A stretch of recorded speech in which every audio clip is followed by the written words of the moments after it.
A cold winter's night. With the northern lights the only source of illumination, I try to gain my bearings amongst the darkened buildings. Just as before, the North Pole is different than the other times I visited, but now the town square is in tatters. The shops are abandoned and in disrepair. The marquee of the movie theater is missing pieces, spelling out only the first 3 letters of the feature film, Die Hard. As I pass the broken window of a derelict toy store, I hear a scuffling sound inside. Edging closer to the outer wall, I look inside and call out, "Nicholas, is that you?" A choking gasp and sudden movement. A small gray figure knocks about amongst the broken games and rushes to the door. It's an elf, only she has glowing red eyes and blood dripping from her cold, dead lips. She screams at me and slams her fists against the dusty door. "Bye! Bye! Bye!" I stumble backward, tripping over a half-eaten reindeer carcass. I fall and roll into the middle of the road, terrified because the sound of tiny footsteps push in on me from all sides. More elves, decaying and hungry, just like the one inside the shop. They drag bloody footprints across the snow. As I scramble to flee, I see their fiery eyes swooping furiously until I'm encircled. I must fight my way through, so kicking and punching, whirling violently, I deflect their teeth and nails, shoving away their tiny bodies. One of the elves knocks into 2 others, bowling them down with him. Another lands on the reindeer carcass, impaled by its antlers. Having created a narrow path for myself, I leap toward salvation. They scream as they give chase. "Bye! Bye! Bye!" Running now, I pound up the stairs of Santa's house and fall against the large round door, groping for the knob. The undead elves gain ground. I pull the door open and throw myself inside, but by the time I'm in position to shut it behind me, several of the little monsters have stepped into the breach. I grope for the nearest object, finding a gnarled walking stick. Snapping it in half and holding both pieces aloft, I jab it at the 2 closest elves.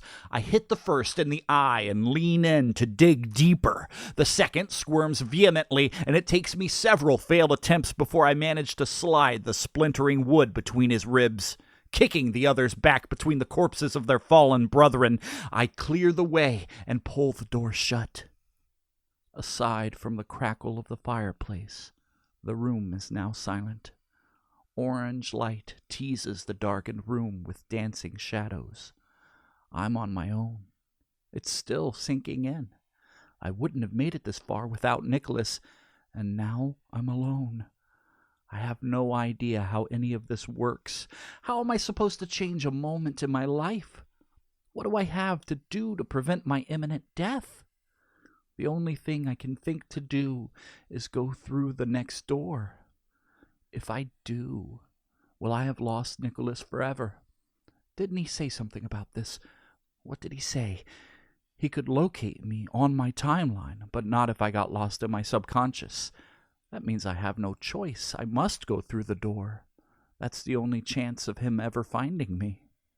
A hand touches my shoulder. I turn, expecting to find Nicholas's smiling face, but instead I'm confronted with the furious eyes of Mrs. Claus. "Where's Santa?" she asks, slamming a tray of rancid fruitcake on the table. I flinch, and she continues, "It's Christmas Eve. He's late. Where is he?" I put distance between us, shaking my head. The further back I step, the more I can see something's not right. Her hair is disheveled, her makeup is smeared, her dress is in tatters. "I don't know where he is," I say. She quivers with anger. "You were with him. Where did you leave him?" "I've been trying to find him. I was hoping he was here." "You're lying!" Mrs. Claus stomps her foot, knocking into the table. I see the knife lying there, inches from her bony fingers. She follows my eyes down to the blade. "What did you do to him?" She clutches the knife, swiping it at me. I sidestep and pivot as she slashes again and again. She moves quickly, deliberately aiming swift stabs at vital places in my anatomy. Any one of her strikes, if landed, would be enough to mortally wound me. Dodging another blow, I use my inertia to carry me to the hearth, where I grab the fire poker.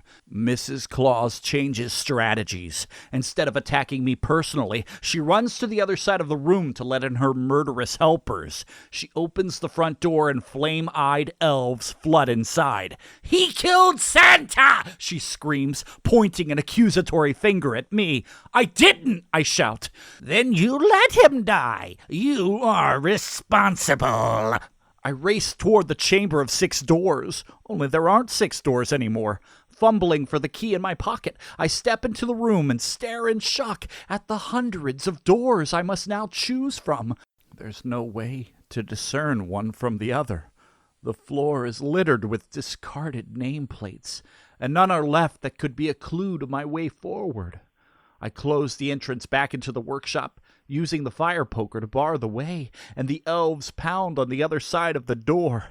I hear the scratching of the knife as Mrs. Claus digs her blade into the wood. I try my key in the door immediately to my left. It doesn't fit the lock, so I move on to the next. No luck. The door back to the workshop vibrates under an assault of tiny fists. My key slides into a lock, but it won't turn. Bye! Bye! Bye! You've ruined Christmas! 10 doors, 10 failures. I step back and survey my surroundings. Struggling to take control of my fear, I close my eyes and focus, ignoring the sound of the elves breaking through the barricade. I tune everything out. The only remaining sound is my breathing. Something tugs at my sleeve. I open my eyes, once again expecting to find Nicholas, but there's no one there. I feel the tug again and sprint across the room in its direction.